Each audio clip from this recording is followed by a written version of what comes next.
Season 4 of Beyond the Plate is presented by Martin's Famous Potato Rolls. This episode is made possible with the help of our friends at the National Mango Board. Did you know that mangoes are the most commonly consumed fruit in the world? And they're also available all year round. Here's what that means. Every day is mango season. Pretty cool.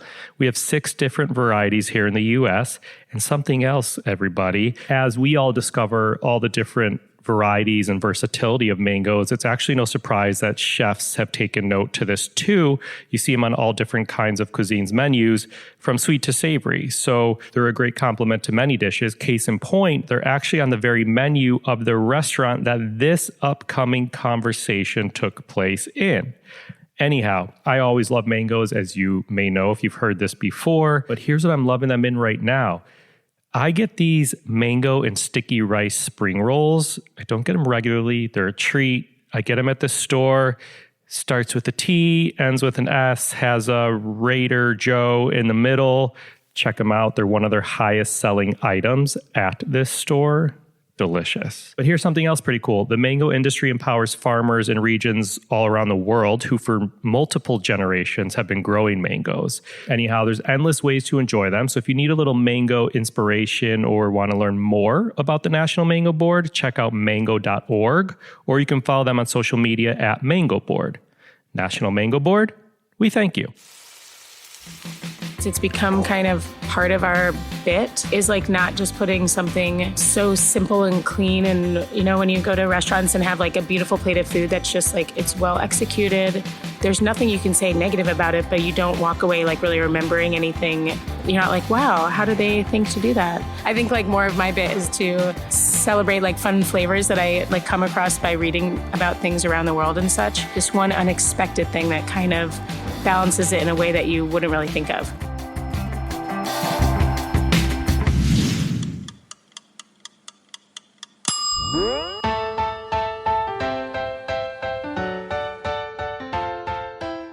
Welcome to Beyond the Plate, a podcast where we sit down with the world's culinary elite to explore their journey with food and their passion for giving back. I'm Cappy, and in this week's episode, we sat with Chef Stephanie Izard. Stephanie is one of the hardest working chefs that we know, and many other chefs will say that about Steph. We get into that in this episode.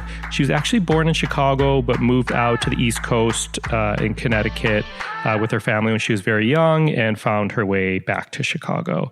Anyhow, she's the chef partner of Girl and the Goat restaurant in Chicago, as well as Little Goat, Duck Duck Goat, Cabra, which is goat in Spanish. She heads up Goat Group Catering and the forthcoming Girl and the Goat restaurant in Los Angeles. She was a Top Chef winner. She was a fan favorite on Top Chef. She's won James Beard Awards. She's won Food and Wine Magazine's Best New Chefs. She's won Iron Chef for Food Network, and her accolades go on and on.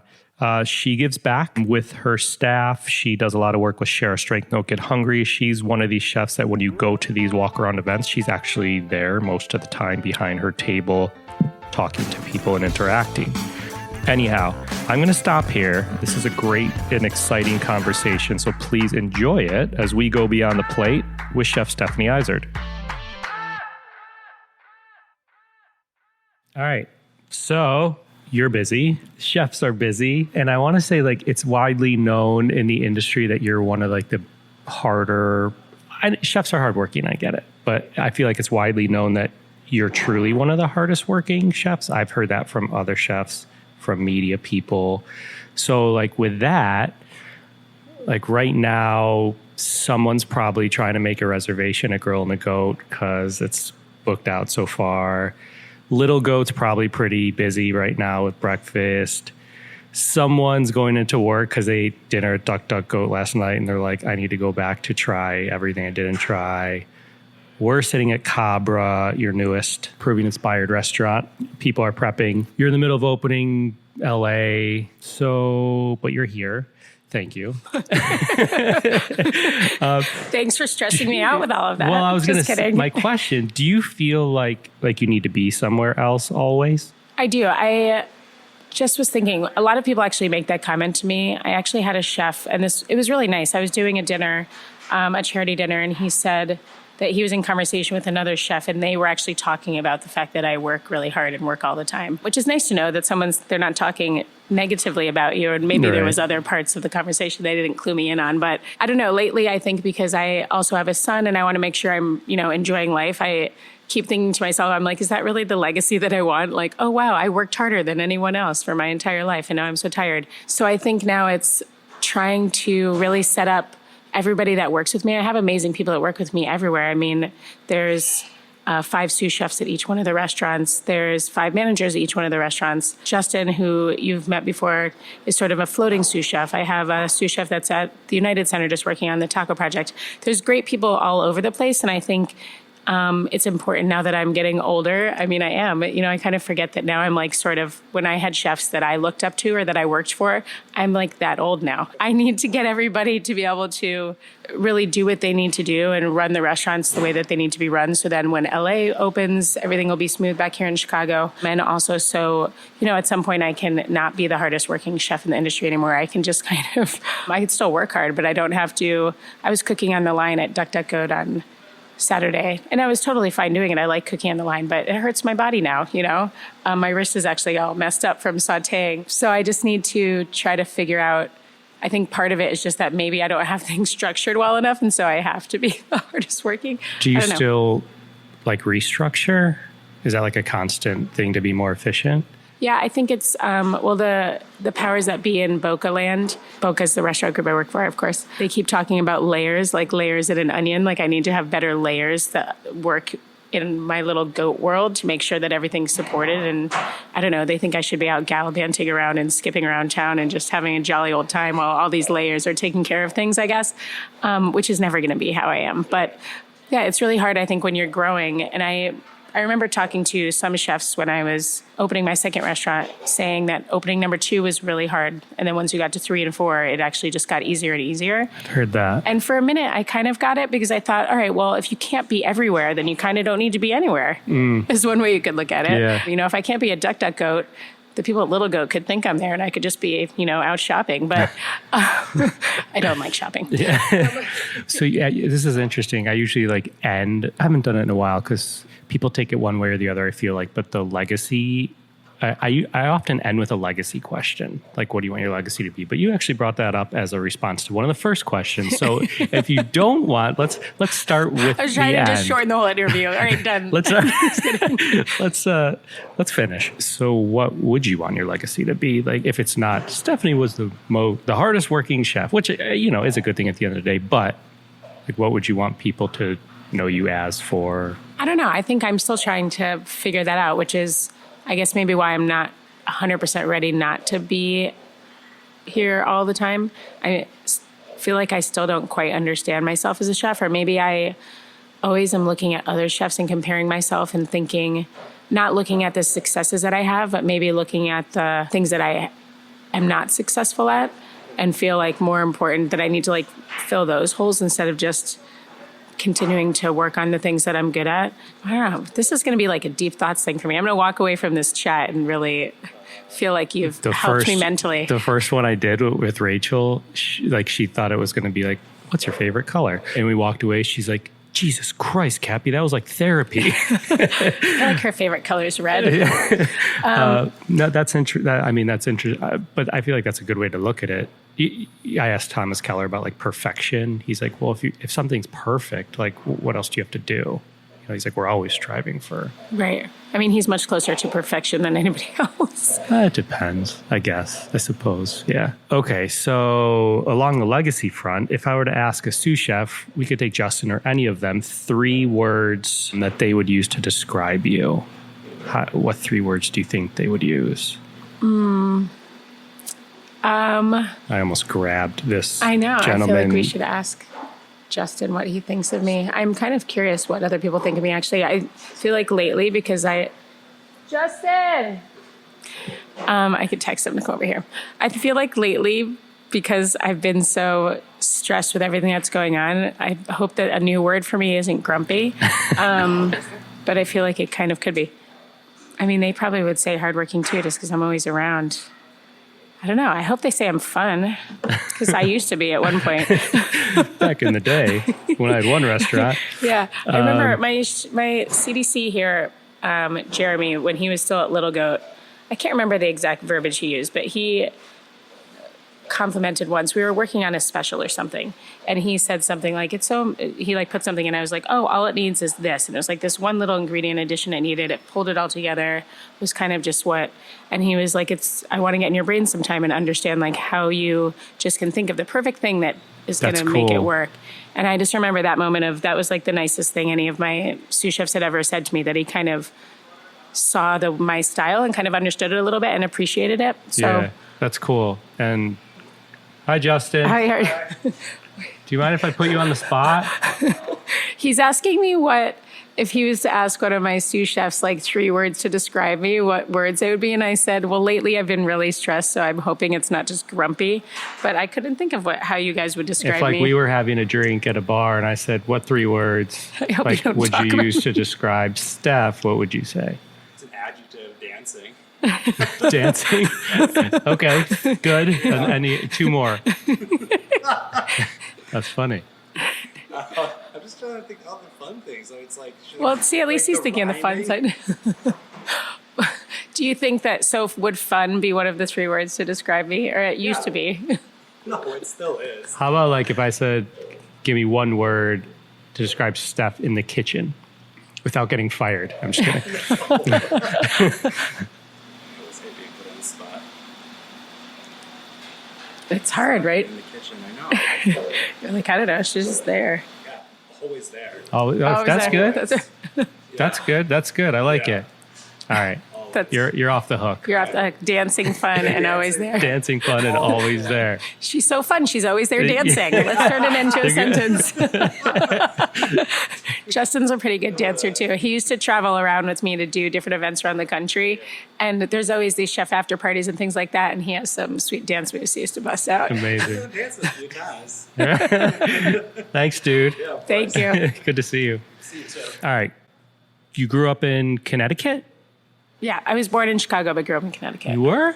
Yeah. I don't know if I knew that. I was born at Evanston Hospital. So was I. You were? Yes. I was born way before. What year were you born in? 80.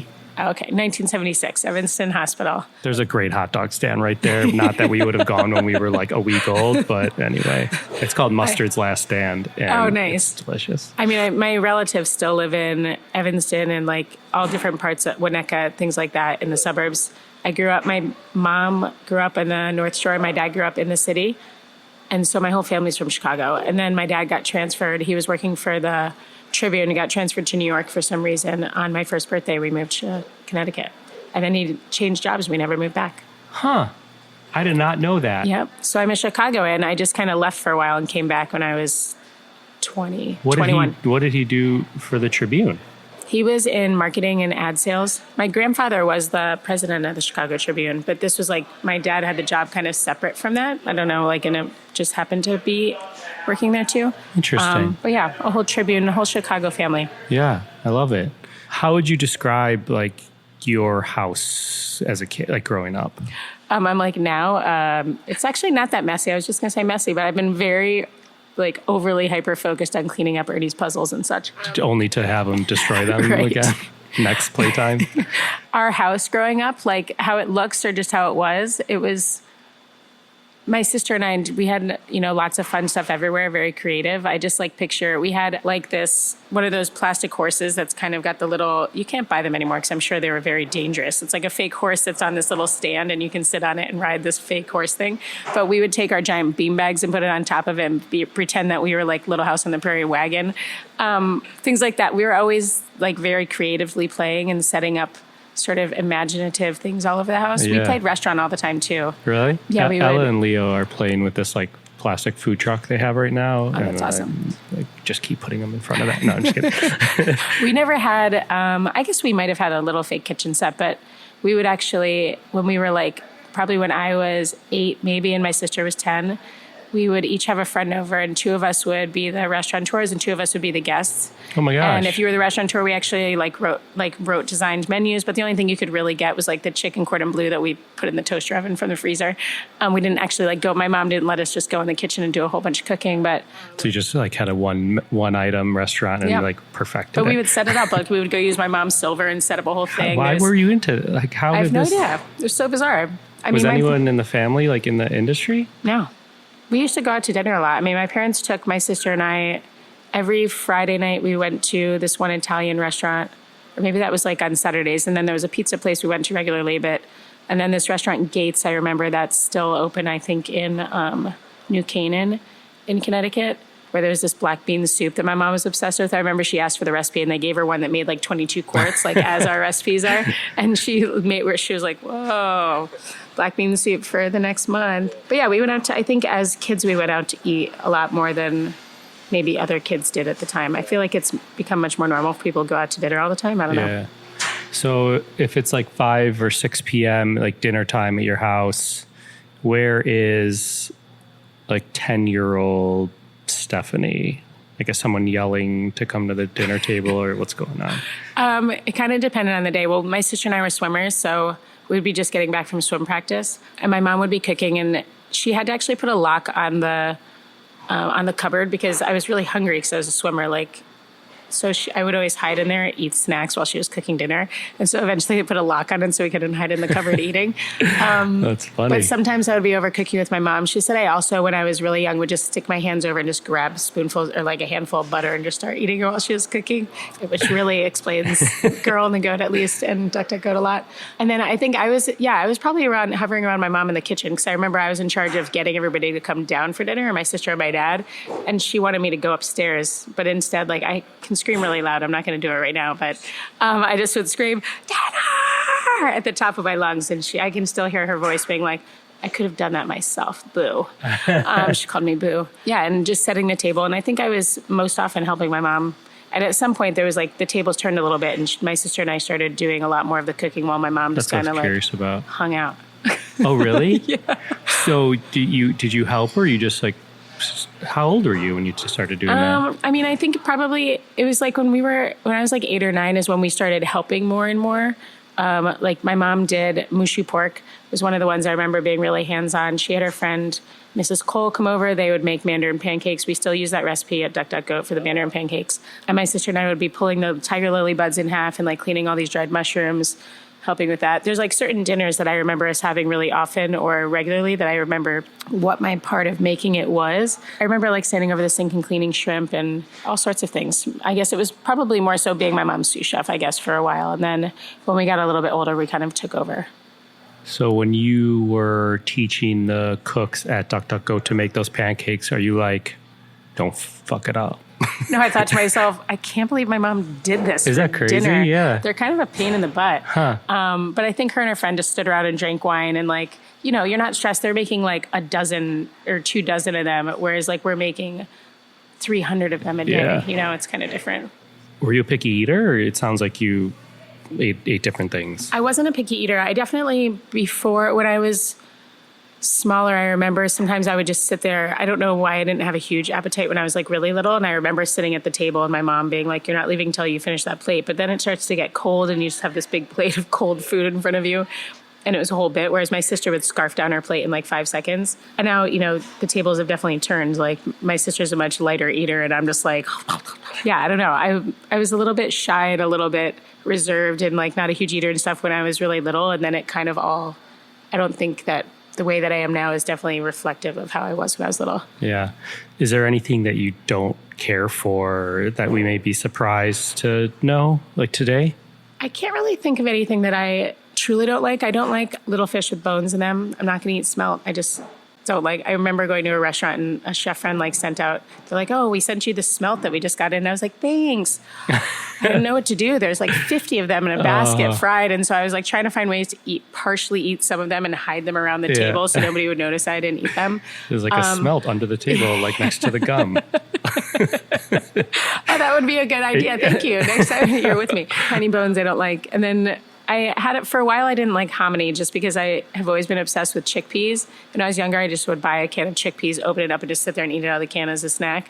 They're so tasty. Ernie loves them too, my son. Is he picky? He's pickier than I would like him to be. Yeah. He's like getting pickier. Once I bought a can of hominy and started eating that, and I didn't realize, I thought it was chickpeas, and I was like, but now I like hominy now that I understand it. But yeah, Ernie, he's a good eater in certain cases. So I took him to DuckDuckGo yesterday, and he actually like took the little hoisin and put it on his scallion pancake and was eating it, which was super cute. He likes the steamed buns. He likes the fried rice. He doesn't like mushrooms, which I think he inherited from his dad, which is a bummer.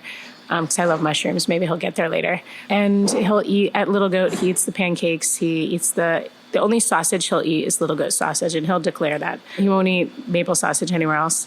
Do you cook a lot for him, or is it mainly like coming to the restaurants? Mainly coming to the restaurants, but I just was thinking this morning, I just need to, I don't have time to just whip up a batch of sausage in my spare time at home, but I can very easily just take a couple patties home to have them to make for breakfast, because now he's on a kick of eating like popsicles and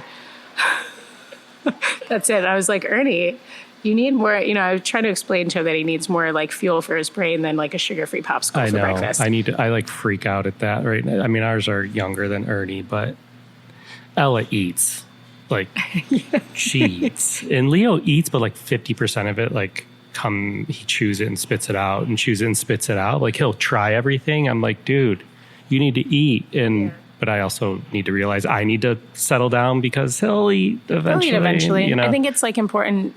I think Ernie does the best. He actually eats better when he's eating with his babysitters, because he probably knows that if he just like freaks out, I'll just give him a popsicle and be like, whatever. Whereas like his babysitter, Ellen, is not going to give him a popsicle. She's just going to give him dinner. And like he'll go and sit around the table with her family, and he eats mashed potatoes and eats like meatloaf and like eats whatever her mom makes for dinner, because I think he's sitting around a whole family eating that for dinner. So yeah, it just kind of just depends on his mood and the situation. So hopefully he'll just kind of snap out of it. I don't know. But some nights I put like 5 different dinners in front of him until then he's just like eats a bowl of Cheerios. And I'm like, all right, winning.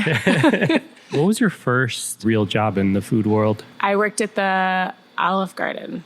Was that your first job? Yeah. I guess when I was in college, before the Olive Garden, I worked in the food hall or in the, at the dorm. But I mostly sat at the... I went to Michigan. So I was in the Markley dorm. It's like where everybody from the East Coast, they put them all in the same dorm just to get them away from everybody else.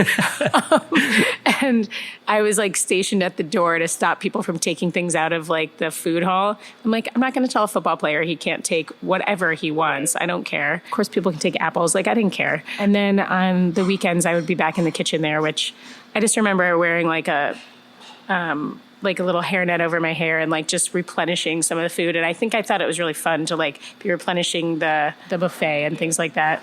But I don't think there was a lot of cooking involved. I think it was like mixing some things. And then I worked at the Olive Garden while I was in college. Is there a dish you ate at Olive Garden that... I'm probably gained like 50 pounds eating the breadsticks. Oh, yeah. Then like, they started having the servers have to like buy breadsticks. Like you would take like 2 dozen breadsticks off your paycheck, and then you had to like count down how many you ate. You know what I mean? You'd be like, hey, like, Sue, do you have an extra breadstick on your thing? Can I eat it? Okay, thanks. Oh my God, it was like the whole bit, because otherwise, when it was a little slower, everybody just stood back there and ate all the breadsticks. But the hosts also like make the salad there. So I was plating all the salads when I first started, and they have a picture and like actually measure, and it's exactly like 2 croutons per person, 1 slice of tomato per person, 1 pepperoni. It's very controlled and interesting. It's like things I still remember. Do you use any of that today still, to an extent? I think portion control is something that I didn't want to have to be as thorough on, but then like you realize, oh, okay, food cost is a thing. And just because you show somebody they should put about this much in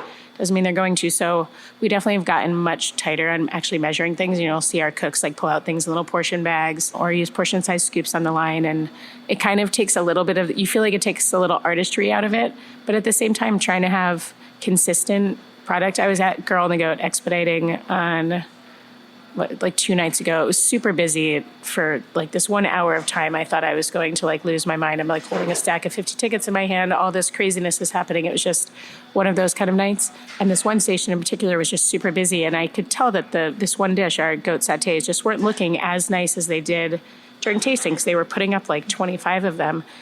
And I just was thinking to myself, I was like, gosh, being a chef is like you're watching people take your art, or your creativity, and kind of just like put it out like crap sometimes, and it's a terrible, terrible feeling. And so it's like our job to figure out how we can stop that from happening and make sure that the guest gets the original idea. So I don't know. So portion control part of it, but then it's just... Did you do anything at that point during service? Yeah, it's just going over and making sure that, let's say like one comes up just not looking quite right. No matter how busy we are, it doesn't matter. I'd rather people wait 5 extra minutes for a new one. So I just, grabbed one at Satay's. I was like, come on, you guys. Like, I know that you can do better than this. Give it back, and they refire it. Just have to make sure that you never, ever have the mindset of that we're so busy, we're just going to put out whatever. And I would hope that that doesn't happen when I'm not there. Yeah. I was going to ask how do your restaurants stay consistent? And that's a good example. But don't you, like before service, don't you do a tasting of like all your sauces, or is it like of every everything? dish? Yeah, it depends on which restaurant. So Girl on the Goat, we've tasted every dish every day since the day we opened. So, I mean, this is why I have to go to the gym every day. And why even though I go to the gym every day, I still don't have like a killer, model body. We put up one of every dish every day. And it's like crazy how something like the green beans, we still like have to work on the consistency of a dish that's been on the menu for 9.5 years. It's like so frustrating. So frustrating. But yeah, we put up every dish and we like taste everything after we've done a line check. So we check everything on the line. I think my sous chefs misunderstood that for a moment and we're skipping the line check. I was like, no, they're putting up the dishes to make sure they're cooking it accurately that day. And it's like another step, but we still have to go through the line and make sure all the herbs are fresh and taste all the sauces. At Little Goat, there's just way too many things on the menu and it's open all day to do that. So, and I mean, we don't have to put up a Fat Club like twice a day. I mean, it's just layers of meat and cheese and stuff on yummy fresh baked bread. I don't want to talk about a Fat Club too much because we sell too many. It's very stressful, especially if that's the station that I work all the time at night and I'm like 6 Fat Clubs. Oh my goodness, that's a lot of layers to build.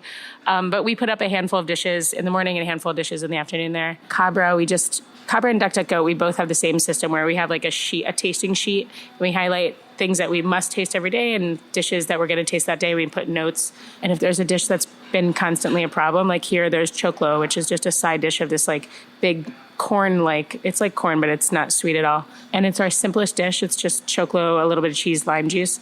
But if it's not exactly right, it goes from being so delicious to being just this greasy, seasonless mess. So where do those notes go? We put them on the tasting sheet, and then now we have like a little, for Cabra, we found that having a group text amongst the CDC and myself and all the sous chefs, we send little text notes about the tasting. And then at DuckDuckGo, there's like the notes go into the recap. So we have all these different communication tools, and it's just making sure that we actually do them every day. I think after a certain amount of time, people feel like, oh, well, everything's great. And that's when it goes downhill. Do you take responsibility? Like, so the choclo dish, are you like, shit, we need to figure this out, how to make it delicious every time and keep being consistent? Or do you task your CDC with like a solution, if you will? I think I just actually met with my CDCs like over the last couple of weeks, and I have to we're starting these weekly meetings with them and my Jan, I don't know what to call him. He's sort of like, he's been my CDC at every opening of the restaurants. We've worked together for like 25 years because we're both really old. And you're not 70. I mean, I guess we've literally worked together for 20 years though. Really? We started working together in our early 20s. Where is he now? He now is he's at DuckDuckGo helping because we just reopened after our little fire. But he's supposed to be sort of my number 2 and just helping oversee everything. And I tasked him with coming up with a list of projects. And I think he's finally decided on what he's going to help just food cost everywhere. And he helps with butcher stuff everywhere because it's what he's really good at. But yeah, so we started meeting with all the CDCs just to really try to drive home what that position means in Goatland, because I think it's different in every company. And it's food, you have to make sure that the food is consistent every day. So yeah, now if and I said at the meeting, I was up to this point, I will take full blame for anything that's not been good because maybe I haven't been clear about your position. But here now I'm being clear about your position. Yeah. From now on, it's up to you to make sure this happens. So in my little creating layers, so I can go peace out and skip around the neighborhood and enjoy life, definitely it's up to them to figure out a way to make things more consistent. That was one of the biggest things I learned at an early restaurant job when I was in Miami. I worked for these two, a restaurateur and a chef who owned this Mediterranean restaurant, more Italian. And it was good. It was really good. But they would look to me because I worked front of the house, but they knew I had a back of the house background, but I would bring things that were issues on the floor and this was early in my career, and too much I brought them issues without a solution.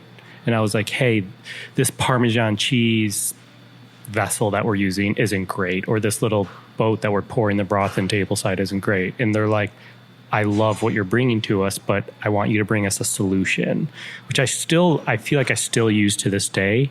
Like, don't go to someone with like 10 problems. Work to fix the problem. Yeah, we say that in ours. So each restaurant has a recap that we have every night. That's what I wake up in the morning and then just read the recaps and see what kind of went wrong, I guess, or what went really well. Usually what went wrong.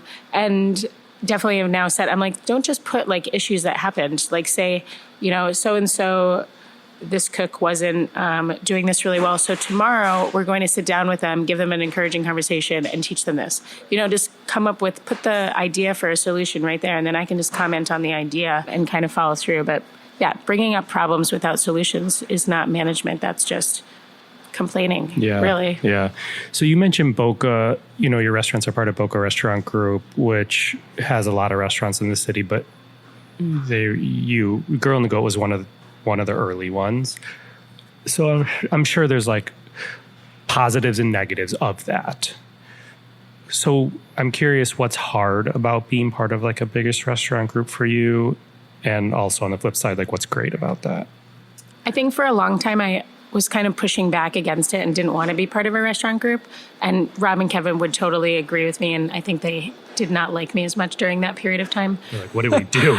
They're like, gosh, she's so annoying. I think that the goat restaurants still do, what's to say, like march to the beat of our own drum a little bit compared to some of the other Boca restaurants. But if you look at it, all of the restaurants, each chef's restaurants do that. Like Jimmy Papadopoulos' restaurant is Jimmy Papadopoulos style. Giuseppe's restaurants are Giuseppe's. Chris Pandel's restaurants are run his way. So we each of our part of the restaurant group has a little bit different feel based on the chef, which is really cool. But now a good thing is like Boca's trying to, Rob and Kevin have like a few new people they've assigned as like the CFO and the whatever C something O. There's like 3 people with different C and an O and there's a different letter in the middle. Chief blank officers. Chief officers of different portions. There's 3 of them that they just announced last week that are pretty much, running Boca Restaurant Group, not for them, but like with them. And we have these monthly meetings called Table Talk where all the restaurants come together. And for a little while, for the first like few months of them, it was mostly just focused on the finances of the restaurants.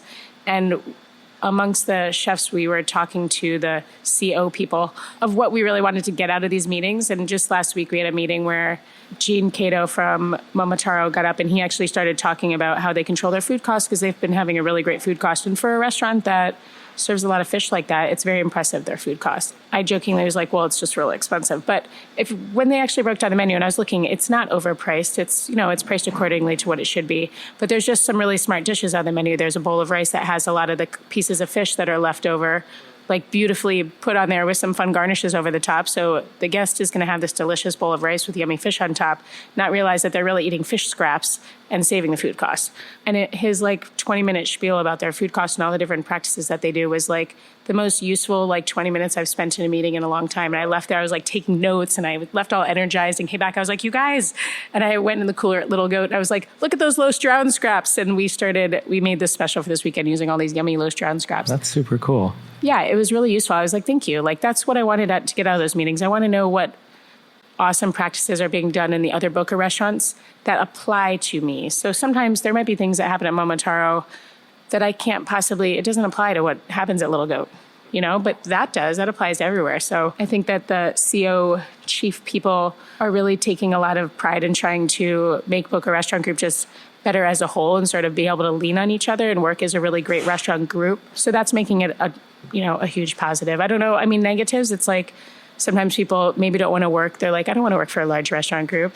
But I don't think working at any of the Goat restaurants, you feel like you're part of a large restaurant group because it's still, more of a personal, like smaller type feel, I think. Yeah. I don't know if I know this, did they like come to you and seek you out or was it mutual? How did that How did we find each other? I was actually eating at Boca. It was after I found out I was going to the finals for Top Chef, but I had like 5 months before we filmed the finale. So I just had nothing better to do besides just go around and eat and stuff. So my friend Jessie Olarosa, who owns Black Dog Gelato, she and I were at Boca Restaurant just having dinner, and Rob and Kevin came over to the table to say hi. And they're like, do you want to come next door to have a drink? They're very Rico Suave, I always say. And I was like, yeah. So Jessie and I went over there, and they just kind of asked if I would want to do a restaurant with them. And it was this whole back and forth thing for a little while. I said no at first because I was working on a restaurant with another friend of mine. But that project kind of moved to the point where we were getting our lawyers and moving forward with a space. And I started thinking, shoot, I'm like the one that knows more about owning a restaurant in this duo, because I had owned my own restaurant before meeting Rob and Kevin.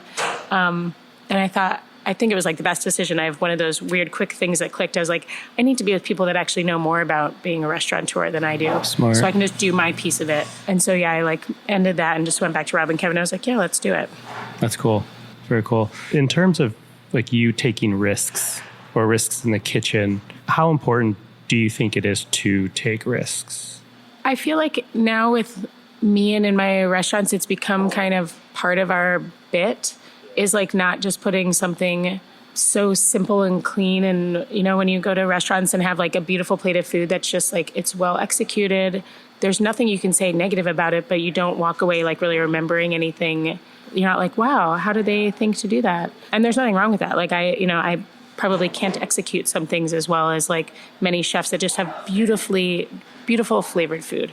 And maybe to cover up my lack of being able to cook things perfectly. No, I'm just kidding. I think like more of my bit is to celebrate like fun flavors that I like come across by reading about things around the world and such, taking influences like that and kind of putting unique sort of pops of flavor that might be unexpected. Like something, that's what I think. I was mentioning how Jeremy mentioned, he's like, how do you always know to put that one thing? It's kind of this one unexpected thing that kind of balances it in a way that you wouldn't really think of. I think that's just become sort of the way that my brain works. And now I think when I'm making new dishes for the restaurant, I kind of think what kind of makes it a little bit different and what kind of makes it fit into that. And sometimes mold. Like that, does that not work? Sometimes you add something, you're like, ugh. Yeah. What did I eat? I feel like that happened I can't remember what I put in my mouth. Like it was like last week or something. I think I was trying fish with something and I put, you put two things in your mouth thinking it's going to be good. And I was like, we're working on this omakase style tasting up here at Cabra that's going to be on Saturday. We're going to do like just some seatings at the ceviche bar, and me and my fish cutter, Robert, he loves talking about fish. He used to work at Momotaro. We're going to just do a little tasting menu. And I found these bags of cocoa nibs that I brought back from meal in Peru. They were sitting in my box in the back. I forgot about them. And I still think I can turn them into something yummy to go with fish, but I just kind of like popped a piece of like fresh bonito in my mouth, which is a really intense fish, and then like threw some cocoa nibs in my mouth. And I was like, all right, that did not go as planned. Yeah. I definitely need to do something more with this. I was just trying to see if it was like that could spark an idea. Yeah. So you were a swimmer. Do you still swim a little bit, right? I swam this morning, yeah. Are you competitive in general? Oh, yeah. That's a word that people would probably use to describe me. If you remind them of that, I'm very competitive. I think, I still swim on a swim team, although now with Ernie, it's just like my time is not really allowing me to be as on the competitive side of swimming, so now I'm just doing it just to be in shape. But I think that because I was a competitive swimmer growing up and I always wanted to be in the Olympics and I didn't get to be, I just watched that movie Nadia again the other night. Yeah. Did you ever see the movie Nadia? I've seen it. It's like the world's first perfect 10. She got the first perfect 10 when she did the uneven bars at the Olympics in 1976 when I was born. I've watched that movie like 20 times and I hadn't watched it since I was little because we had it on beta.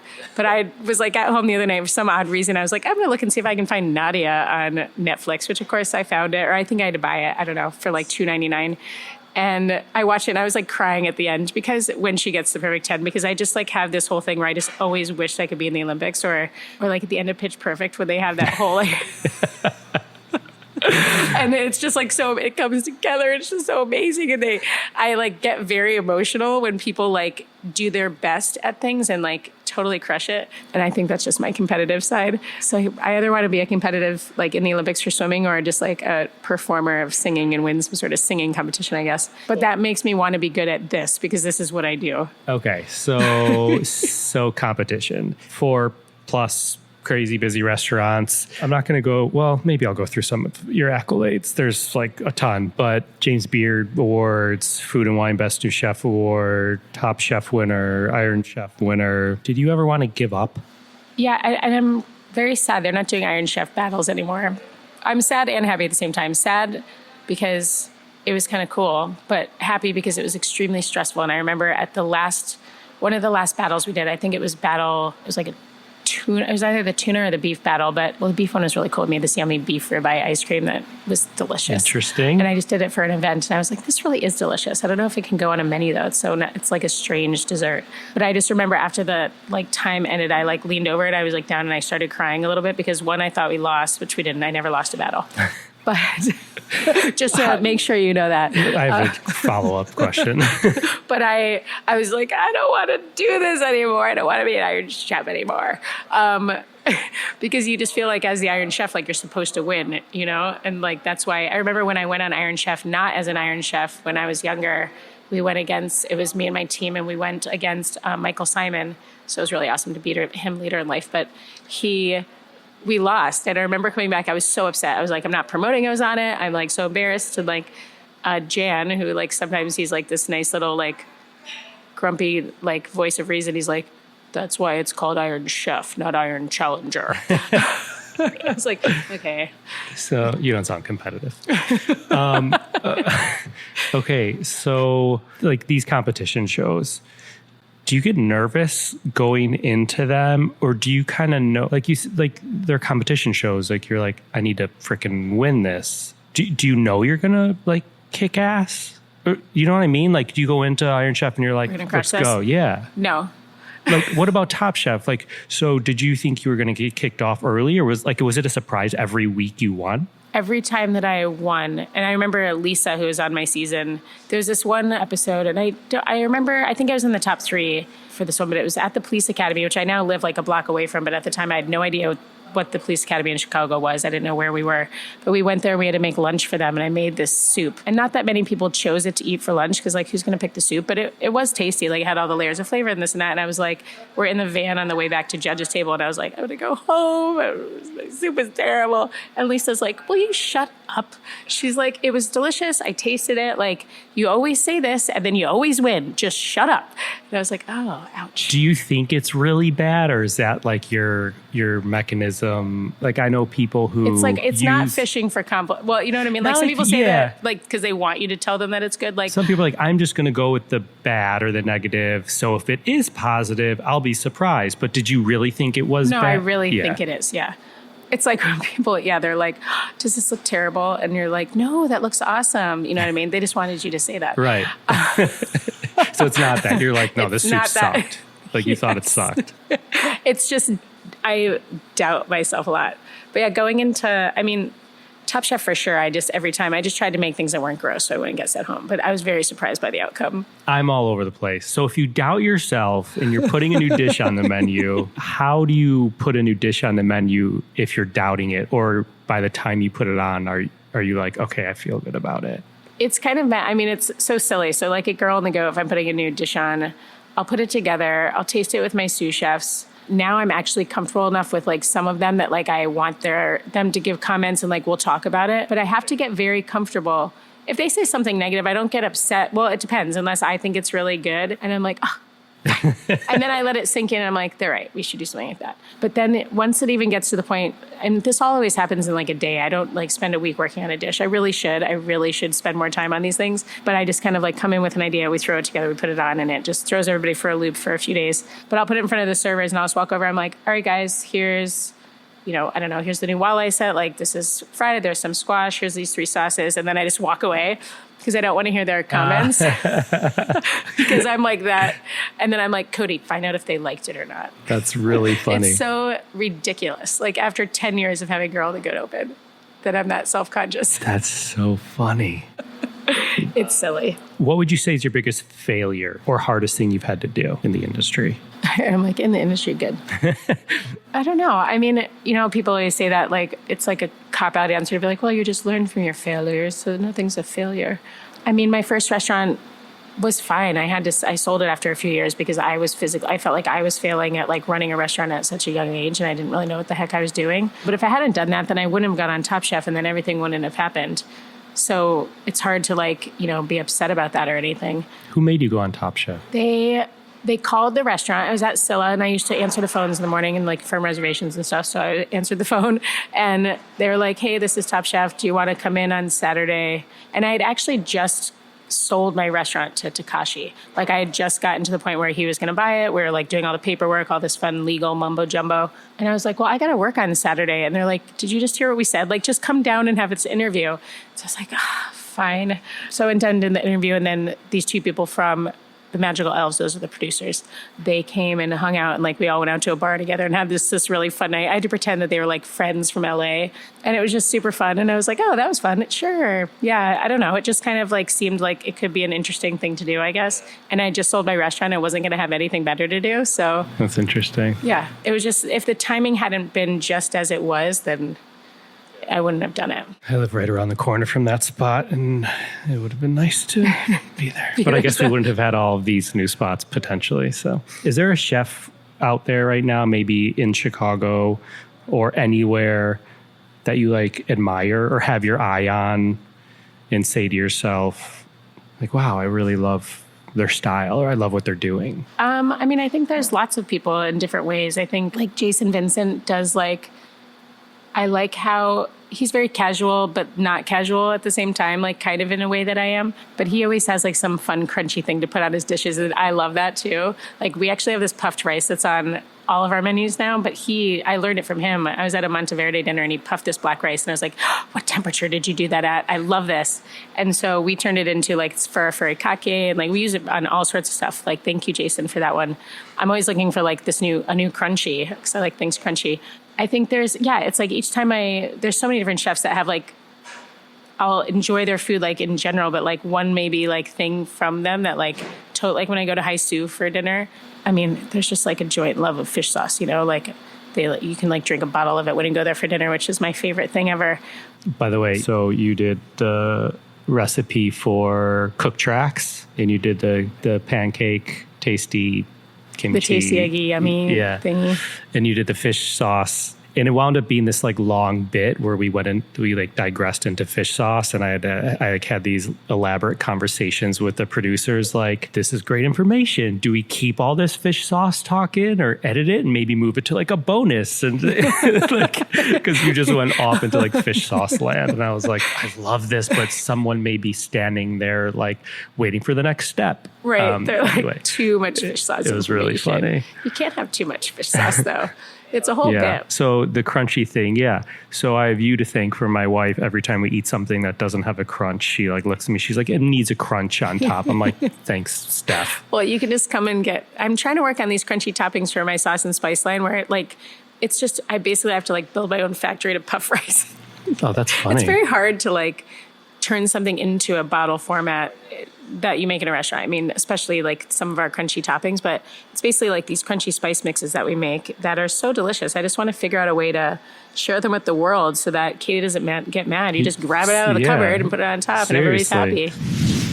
Hey everybody, so sorry to interrupt. Wanted to really quickly share a little more about Cook Tracks because, well, we just mentioned it. And if you're familiar, a heads up, we are in production on some more episodes of Cook Tracks right now. But if you're not familiar, you may have seen this pop up into your Beyond the Plate podcast feed if you subscribe to the podcast. Long story short, Cook Tracks is a brand new way to cook. It is a audio recipe cook-along of sorts. You can follow at Cook Tracks on Instagram or visit cooktracks.com to get the recipe and the list of ingredients. So basically in each episode, a chef or culinary personality will be right alongside you, actually in your ear, taking you step by step through a dish or meal in real time. So you're going to get some tips and good stories to keep you entertained while you're upping your cooking game a little bit. You don't need a recipe, and you don't need to pause and press play and watch a video and all that. Everything is in real time. So we currently have 6 episodes with some of the best chefs and cooks that we know. Rachel Ray has a couple. Gail Simmons, Rocco DeSpirito, Stephanie Izard, who you're currently listening to, and Jimmy Papadopoulos from Chicago. So listen on whatever platform you're listening to this podcast on, and let us know what you think. All right, back to Steph. Okay, so this next segment we like to call, What Would Jamie Bissonnette Ask Stephanie Izard? Is it always Jamie Bissonette, or did you grab, because he's like I call him my brother from another mother, like in the kitchen.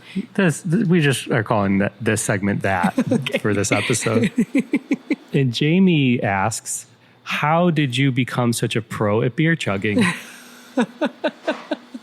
It just came naturally. I was just talking about that. Someone asked me something that my parents were proud of or something like that. And if you go to my dad's house, I think he probably still has the picture sitting there, because I think it's like this awesome picture of him and my mom, and like their arms are up and they're like, it looks like I just won the Olympics, like they look that excited in this picture. And if you're like, why are you guys so excited in that picture? They're like, our daughter just won the beer chugging contest at Club Med. Like it was like this Club Med Olympics thing. Oh, that's amazing. So yeah, I don't know. It's just like a natural thing. I just chugged some water the other day and somebody was like, wow. And I was like, I'm just really good at it. I don't know. Hilarious. Well, thanks, Jamie.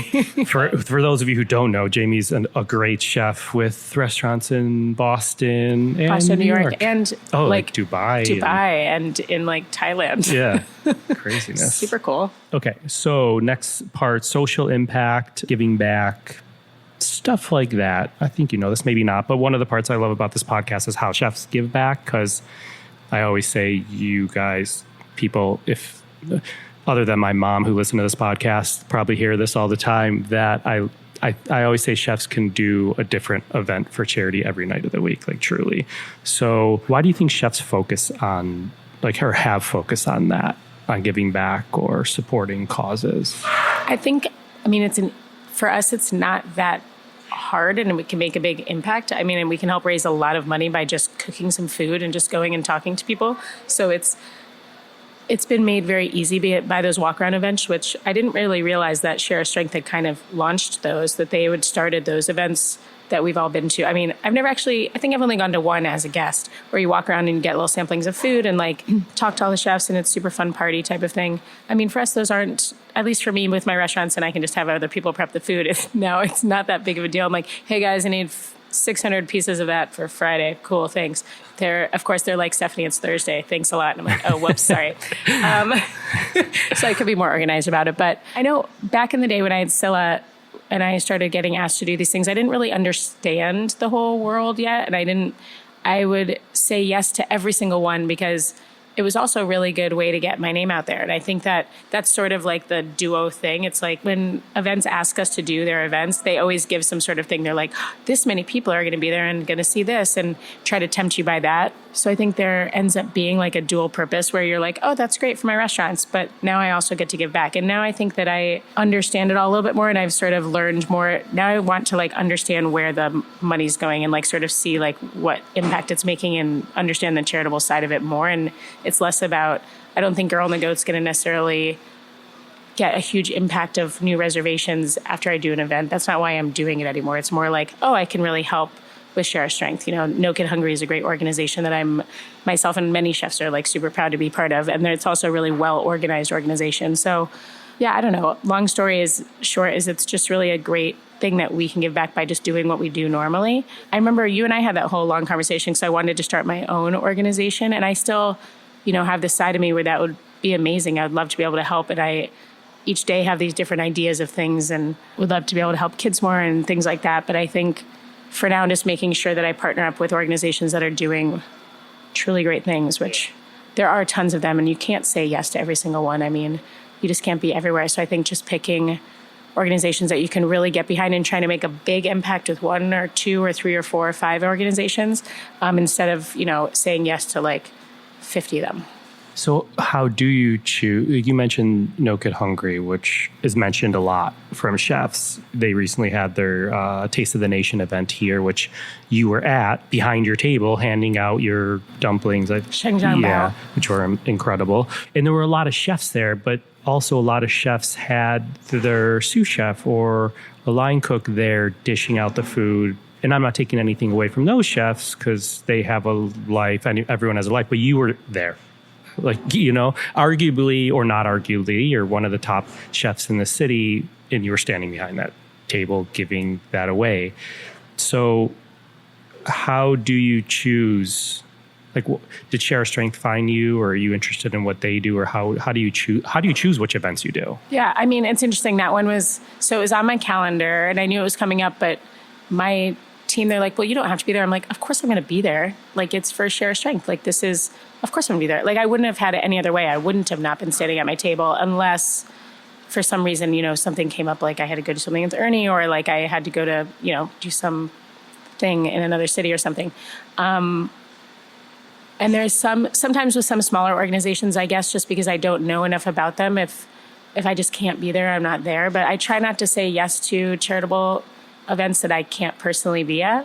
I just feel like part of it is that like people are coming to say hello. I think that they're buying those tickets in hopes of meeting a bunch of chefs. And of course, at those events, sometimes the chefs like leave their table and they're out, drinking and eating and just having a good time. I've always just like staying on my side of the table and just saying hi to people and being one of the people. I always garnish and talk to people. It's just, for years, since Scylla. So what? Shoot, I was 27, 43. That's a long since then. Well, being on the flip side of that, like I've organized some of those events, and there's people who I get what you're saying, but there's people who are like, who cares if Stephanie can't come? Let's just have her restaurant and someone else. I'm like, that's nice. I get it. Like I get seeing Girl in the Goat or any of your places on a sign, but like you just said, at the same time, it's even better to see you. Yeah. There's definitely, I can think of like two events. I remember Aaron Tabo went and did one for me once and then another one. And I feel like I think I had to be at a catering or something. That's why I wasn't there. But yeah, I felt bad. I was like, I kind of like, I feel like I'm letting down that organization by not just being there. Yeah. Is your staff like aware of these at all? Or are they just like kind of coming to help sometimes, or do you instill any of this? It depends on it depends on the staff member. There's definitely some people that want to help more and give back more. And like, there's this, Rick Bayless has this cool organization where these kids get to come and do a really quick culinary program basically. And then they come and work in your restaurants. And I just had a meeting about it probably a month ago. And I was talking to the ladies and I was like, I have to be honest, like my time is not going to allow me to give 100% to this. I was like, but I think one of my pastry chefs, Faith, she's like great with kids. She's a great teacher. She's all of the things that make her perfect for this. And she got super excited. She's gone there. She's met with them. She went and taught a pastry class to the kids. And now she and I are going to go together and interview and figure out which interns we're going to hire. But I knew that it's something that would interest her. So I think it's different cooks or sous chefs expressing that they want to give back and making sure to like involve those people rather than just kind of, it's sort of, they have to ask. There's so many different people that work in our restaurants and not everybody necessarily cares, and that's fine. They have other things going on, but there's definitely some people that truly want to learn more about it. That's cool. All right. Speed round, your favorite. Always scare me. And then one closing question. What'd you have for dinner last night? I went to the Celine Dion concert last night at the United Center, so I had tacos at this Little Goat. That's funny. How was the concert? It was good. I wanted to just like check that off my list. Totally. Very iconic. The songs that I know that she can belt out. That's she crazy. just has an amazing, amazing voice, I will say. Yeah. Name a smell in the kitchen you love. Ooh. I love when some smoked goat comes out of the oven, that smoker smell. Yeah. Name a smell in the kitchen you hate.